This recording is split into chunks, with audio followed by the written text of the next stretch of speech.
Hi, friends. Thank you for joining us again on Food for Thought. This is Sunil Chandy, and this is a program that's a ministry out of Christ Episcopal Church. And we want to thank you for being with us today. And I know that many people are connecting with us through the different platforms we have. And we're going to continue to do this program. And today we have, of course, our wonderful continuing guest, Sharon Younkin, who will talk to us a little bit about fathers today. But before we bring on Sharon, if there's anyone who's on board, please do say hello, connect with us, tell us that you're here, and we would love to interact with you. And of course, we're right now in the midst, in my office, actually, and so I didn't get a chance to clean it up the way I want to. I just noticed all of the stuff in the back. So I've got to remember to do that next time for coming and speaking with you all. But I want to thank you for being with us today. And I think Marsha Bean is watching. Marsha, thank you for watching. And Betsy Rice, namaste to you. Thank you for being with us always in spirit and in person when you're in this area again. Yesterday, we had a really wonderful service. It was all the services on Sundays are really very good because people are starting to really come back to church, and we're really enjoying the presence of God in this holy place. But one of the things that we really focused in yesterday was Father's Day. I mean, sometimes, we focus a deal on mothers, and rightly so. Mothers are so important to us. And my mother, I wouldn't be here without her, right? But there are times that we don't necessarily focus on fathers, and fathers are so very important for the development of children and development of families in that relationship. I know my father was significant for me, and when he died when I was age 24, I felt as if I was an orphan without him. Although I had my mother, he was every time that every significant life event that we had, he would be he would be in the room with me in my mind, but not physically present. I mean, I'd have, when I went through my marriage with Simi and each of the kids when they were born, I would always remember that he was there, and he was always the person that I looked on to be a model on how to be. And he wasn't the most perfect father, but he was there, and that says a lot,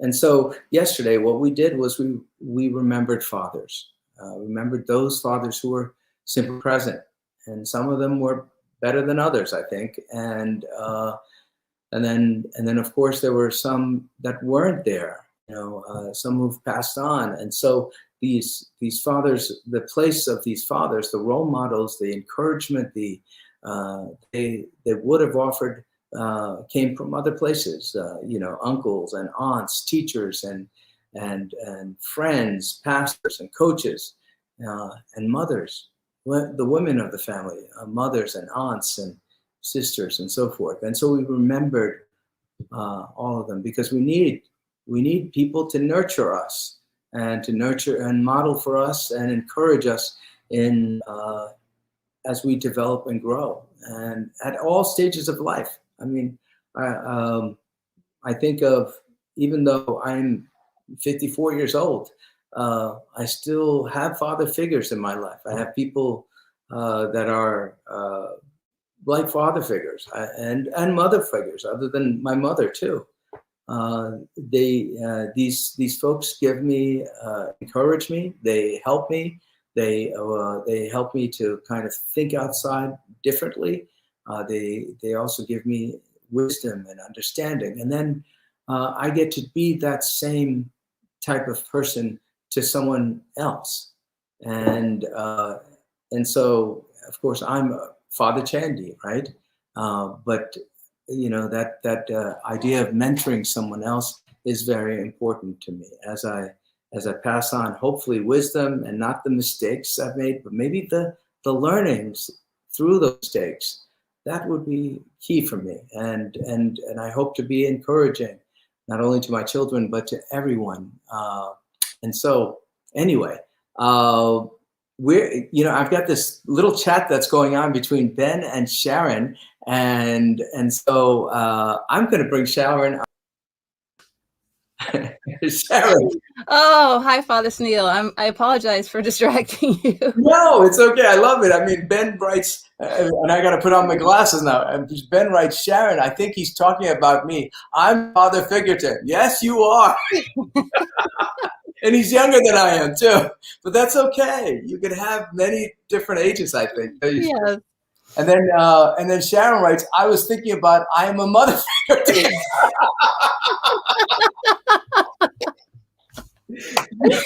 But to be honest, before I thought I was a mother figure to you, and I'm 55 and you're 54, I was thinking you are a father figure to me. So we balance each other. We're even. We balance each other out. That's right. We balance each other out, and I don't think you as a mother figure, because you're not what I think of as a mother, like my mother type of thing, right? Yeah.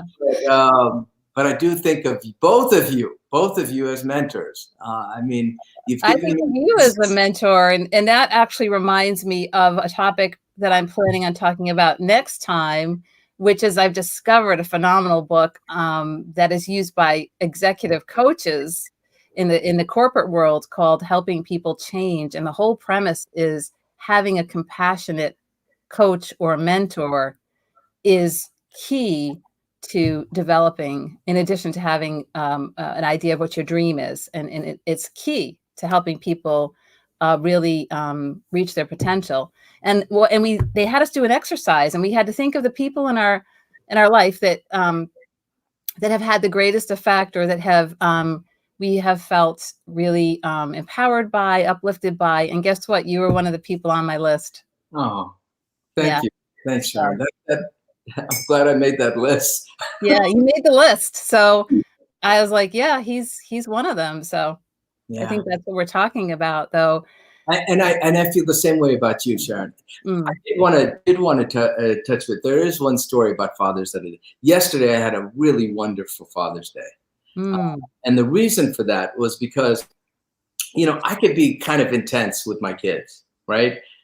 I mean, I think the payoff of being like, a person who seems compassionate. Yeah. And is that sometimes, the people who are closest don't often see that part of me. Yes, I totally understand. I can be the same way with my daughter. Yeah.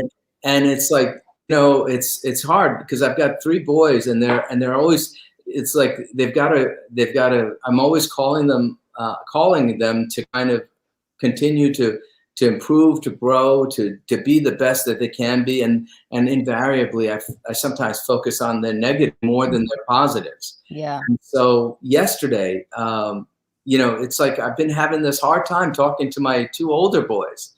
They're great kids. They're great young men. I mean, they're 21 and so forth. And so, but I can never have fun with them almost. Well, yesterday we had this Father's Day barbecue at home and everything.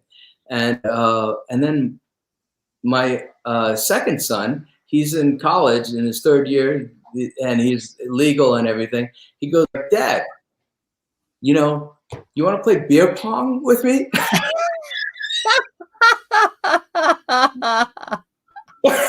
And like, oh my gosh, I totally feel you right now. I get it. Oh my God, it was like I haven't, college, that was way back, right? Yeah, right. And I was like, that was like maybe first, second semester or second year in college, and then the rest was all study, right? And so these 2 kids of mine, they got me and my wife, Simi, and we were playing these things, and I'm like, oh my God, I don't know if I should be doing this with them, but they were having the most wonderful time, and I was too with them. Yeah. And it was just, I mean, I think you were trying to see things through their lens, through their eyes, and I think that's a really important theme for what we're gonna be talking about today. yeah, yeah. So, How crucial that is. yeah. Yeah. We had, we had Patrick, my partner's kids over, so that was wonderful, and, my daughter has gone back to England, so unfortunately she wasn't with us, but, Oh, really? She went back? yes, she did. Too She did. quickly. I Yeah. was gonna ask her to come on a show with Oh, us. you know what? I would love to do that. She'll be back, at the end of August for a few months again, so we'll have to do something then. That would be fun. I'd love to get her on board just to Yeah. see what, just to talk to her. Yeah. Oh, that would be great. Yeah. But we had, I think ours is a little bit opposite in that they were kind of more doing things, identifying with us, and so we taught them how to play dominoes. And we had a cookout and we played dominoes and we got, we joke that we're training them for geriatric life, we're teaching them how to play dominoes and ride around in golf carts when we're in Florida, all these things. So it was funny that way. But believe it or not, they actually liked it, I think. I don't know. But I love the fact that you were, one of the things, I want to talk about fathers and I want to talk about relationships because um, family and relationships can be rewarding. Family relationships can be rewarding and they can be extremely complicated and complex. And we live in a complicated world. And so recently, I've been thinking more because I've had a few clients in this type of situation where they're estranged from family members.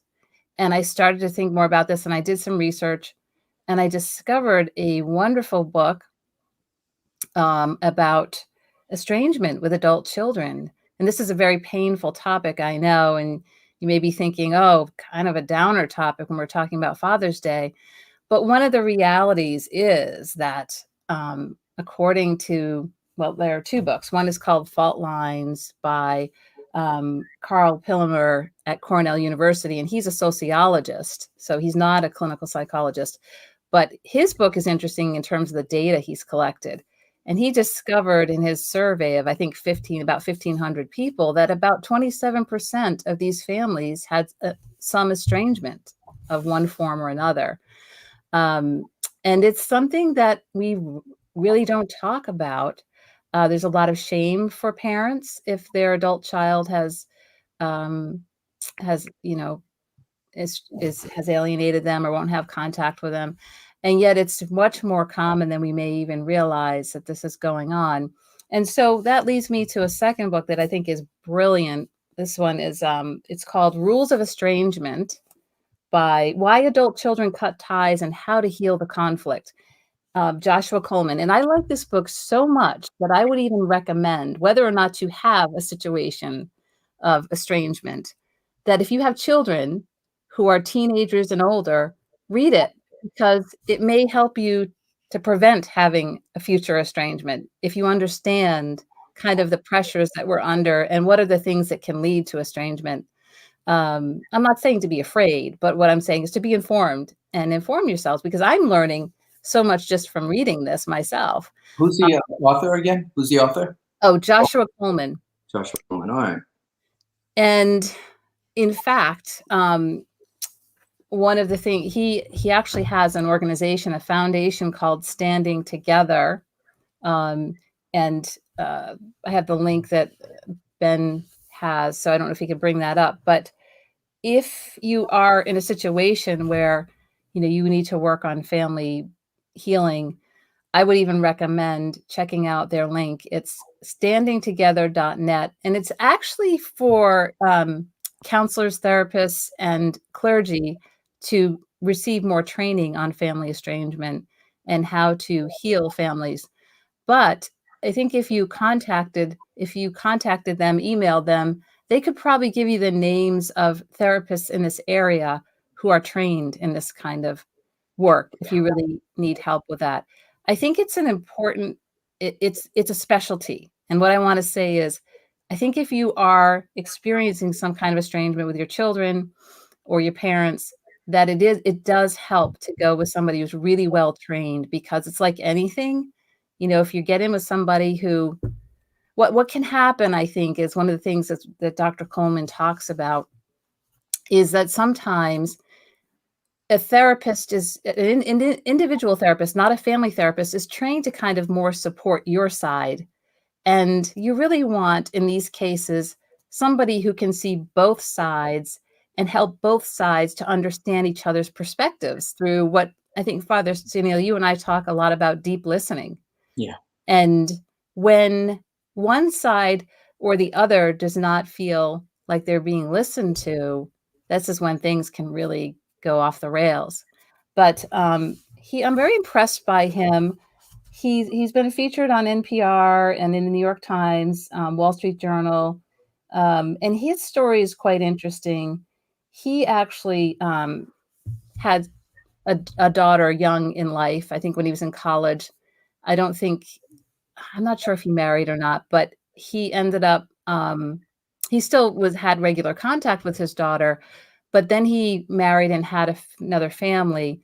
And I guess his daughter, as an adult, felt like she was angry and upset, I think, about feeling a little bit more distant, and ended up not talking to him for a few years. And so he not only has professional experience, he's worked with hundreds, if not thousands of families, probably more like hundreds actually, but he also had the personal experience of this happening. So I think the book is really brilliantly written. I'm really getting a lot out of it. And so, but his point is that he talks about, let me just read the cover page here. Labeled a silent epidemic by a growing number of therapists and researchers, estrangement is one of the most disorienting and painful experiences of a parent's life. Popular opinion typically tells a one-sided story of parents who got what they deserved, or overly entitled adult children who wrongly blame their parents. However, the reasons for estrangement are far more complex and varied. Due to rising rates of individualism, an increasing cultural emphasis on happiness, growing economic insecurity, and a historically recent perception that parents are obstacles to personal growth, many parents find themselves forever shut out of the lives of their adult children and grandchildren. So, he talks about this whole idea that, I know back when I was back in the day, 55 years ago, the rules were different. He even talks about in the 40s that parents, the culture was very much children are to be seen and not heard. The culture was, back in the 40s, parents had a 51% higher number of friends than parents do nowadays. So they had a very separate social world. They were more connected to their communities. They were more connected to the church, things like that. Well, now, a lot of times you have both parents working. They don't have as big a social network. They're more on their own, like an island, sort of raising their families. And the intensity between the child and the parents, it's much more of an intense kind of relationship. Children, in some ways, get to even know parts of their parents that maybe back in the day, they really didn't. Yeah. And therefore, sometimes it can be fraught with more complexity. Sometimes adult children will separate because they feel smothered, like it's the only way for them to have their own identity, or they don't want the burden of caring for their parents or worrying about their parents' emotional health. So there are all sorts of reasons why these estrangements can happen. But what I thought was interesting is to understand this within the cultural context within which we are raising our kids too, that this is something that we're kind of being expected to do in a very challenging environment in some ways. And so then, then there's also this added factor of, well, if you're not happy, cut them out. And so, Yeah. hold on a second. Oh, okay. Yeah, there we go. I just got a message that said if my battery was about to go dead, and I realized my thing wasn't totally plugged in. That was distracting. Anyway, let me pause and see what you have to say at this point while I regather. Well, I'll tell you, I actually it's really interesting because, my sons are, I want to be respectful of them, but, there's, when, there are times when I'm so overly critical of my kids, right? That they are in their room and they feel like, all right, they don't need to come out because if they come out, all we're going to do is complain about them. Yeah. And so there's a sense that and that's the thing. I mean, it's like you can actually shut your room or and this is what we're learning in our culture, that you can actually shut people off and be safe, and you don't have to engage, and then you just continue to do what you need to do, and then live, right? And so like even this last weekend when we were together, we were trying to be intentional about being able to relate to our kids in a different way, so that we could kind of find common ground, not criticize, and just be. And that was important for us. But I mean, I know in I have relatives whose children haven't seen their parents for over 20 years. In fact, they're really estranged from each other, and I can't understand that. Right. Maybe, but it is easier because everyone could get into their own world and be very busy and do many different things and build your own little community. And you don't necessarily get to choose your family members, as they say, but you can choose your friends. And so that means if you choose your friends, sometimes that means you don't choose your family. You stay away from those interactions that are challenging and maybe even toxic, as they say these days, right? Yeah, I mean, I think there's this misperception that sometimes these estrangements happen because something horrific happened or there was horrific stuff going on in the household, and sometimes that is the case, sadly, where maybe I think where you have to really it's a matter of safety potentially even. But I think that there are also many this is the one thing I have said to my clients. I say every parent's rite of passage is that your adult child is gonna tell you at some point all the ways you messed up. Right? And I've been saying this intuitively because of my own experience, right? And your job is to listen and take it. Yeah. And this is exactly what this guy is saying. He's saying, look, if you don't, I'll tell you what happens. If you don't, they are not going, they're going to think there's no way you will ever hear their pain. And whether or not, because of the way our families are so much more isolated, because both parents are working and we don't have the resources, right? A lot more of the blame does go on the parents, even though kids are affected by genetics, by peers, by all sorts of stuff. But the fact of the matter is your kid is in pain and they don't know why they're struggling, and they're feeling pain and they're feeling shame or whatever they're feeling. And if you don't be the safe person to take that on for them while they're going through this, then they're going to turn away from you. So whether or not you totally agree, in some cases, your job is to listen, because that's what's going to then lead you, to them feeling safe, that you're helping them to carry this emotional burden that they're feeling at that time. And so they can move forward and grow, and you can continue to grow your relationship. I think parents sometimes get too caught up in what's my truth versus your truth.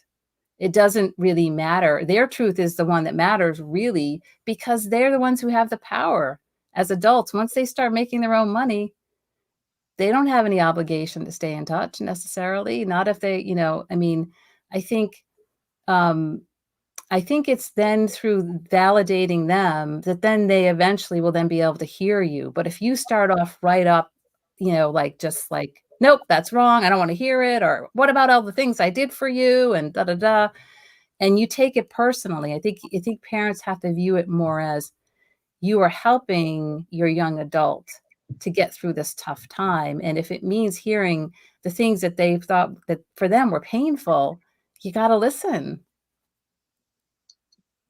That's beautiful insight. I mean, it's what I'm hearing is that you're saying that if we want to have this relationship with our children, a real relationship that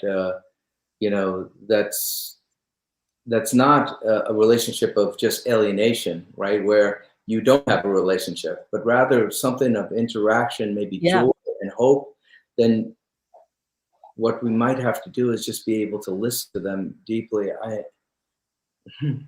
Even when it involves ourselves and we feel like, it feels like we're being attacked in some ways, or, you know, of course, if it's of things that, are, really egregious and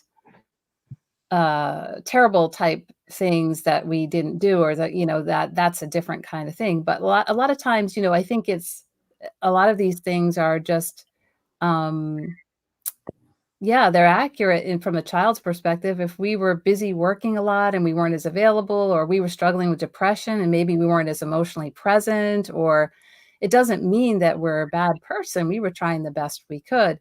And we have to validate that that was painful for them. And then I think then they can see where we're coming from, as they get older too, right? And they more mature, and they see how life can go.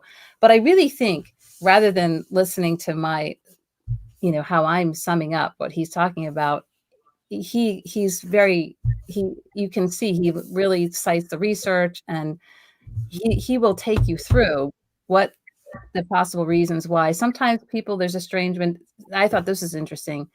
75%, according to his survey, of estrangement occurs during divorce. Yeah. Now, this is really important. I want to say this because this is really important. And that's that, what happened between the two parents has nothing to do with the child. And if there's a situation, unless the child was hurt somehow, or being, unless there was, like I said, a safety issue, that's different. But a lot of 75% of these folks, what happened was one of the parents kind of did something Yeah. that's called parental alienation, where they kind of turned the other parent, turned the children against the other parent because they were angry with that partner because of things that happened in their relationship. That's not cool, right? I mean, that's no matter it's the relationship. A lot of times too, and leads back to fathers.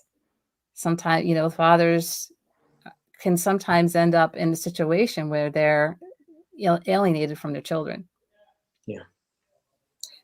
I was thinking about this thing in terms of even a theological kind of bent to this thing. I think of even God, God and God's relationship with us. The relationship is always, it's, we tend to see it from our point of view. What did we, God, you didn't do what you needed to do for us sometimes, why did this happen to me? Why did life happen this way? And sometimes we, but in terms of the relationship with God, it's God keeping, continuing to come back to us, listening to us, help us to kind of be patient. Exactly. You know? Exactly. I think that's kind of like how to be with our kids in a lot of ways, our adult children. Sometimes we say things to God when we're angry, right? Or we can be blaming, or we can be, Yeah. but God's steady and patient. And also, this can actually be used in not only in the parent-child relationship, but in any relationship, right? I mean, Yeah. the value of listening and being patient, trying to see the other's Mhm. perspective, and to Yeah. build trust again, allowing once the trust happens, then more things can happen in terms of building a relationship. Yeah, and I think if a break does occur, it's really, if you go for individual therapy, that individual therapist is going to support your view. And they may not necessarily see the whole view of the family system.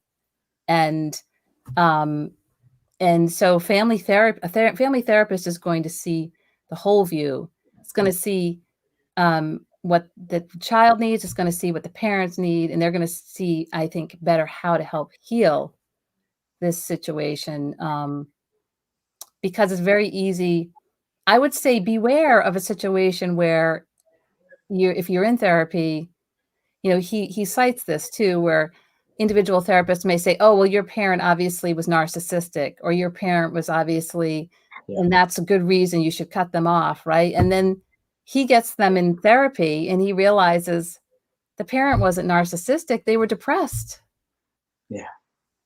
They were depressed. They couldn't literally give some of these things. They were a single parent and they were depressed and they didn't have anything, like they gave all that they could, or they knew how to give. And let's not forget that a lot of times if there are deficits, it's because the parent didn't get that either, right? So where do we end this cycle? You know, where do we bring in compassion?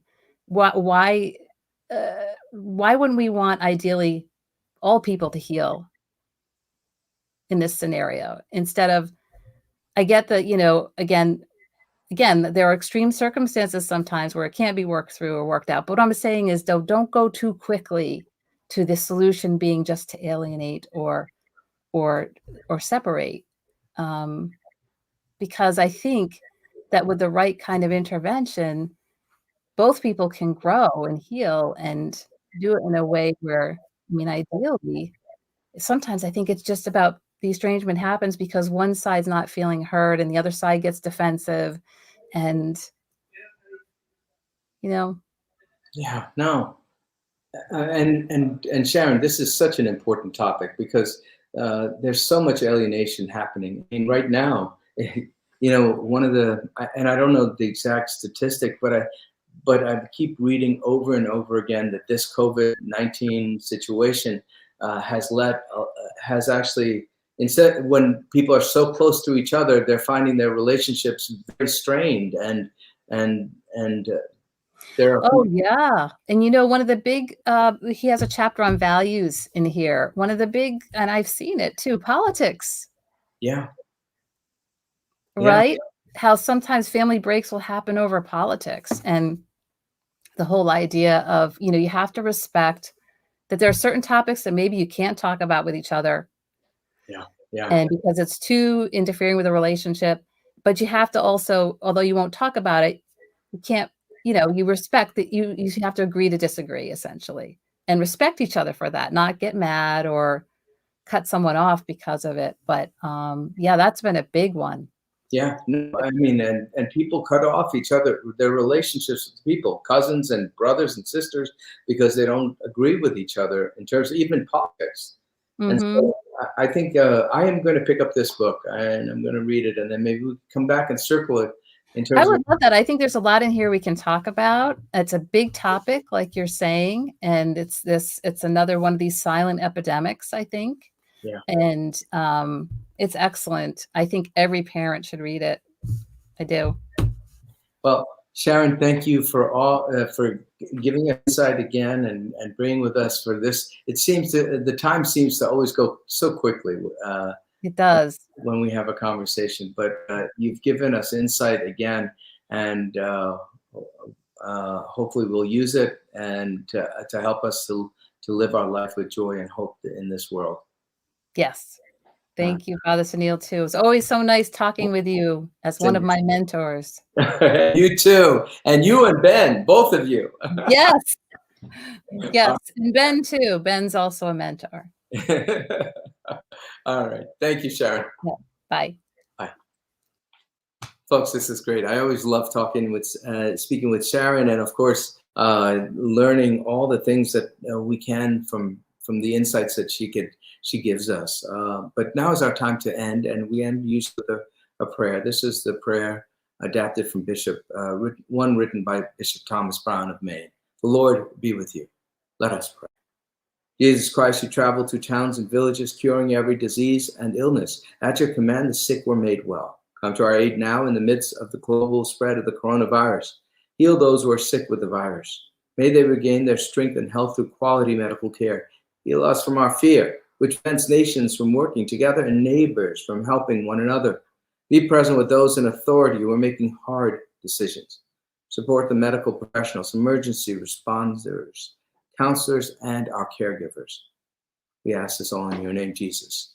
Amen. Join with me in the Lord's Prayer. Our Father, who art in heaven, hallowed be thy name. Thy kingdom come, thy will be done, on earth as it is in heaven. Give us this day our daily bread. Forgive us our trespasses, as we forgive those who trespass against us. And lead us not into temptation, but deliver us from evil. For thine is the kingdom and the power and the glory, forever and ever. Amen. Friends, go in peace to love and serve God. Spread the light of Christ, the light of hope and joy to the world around you. The world needs it right now.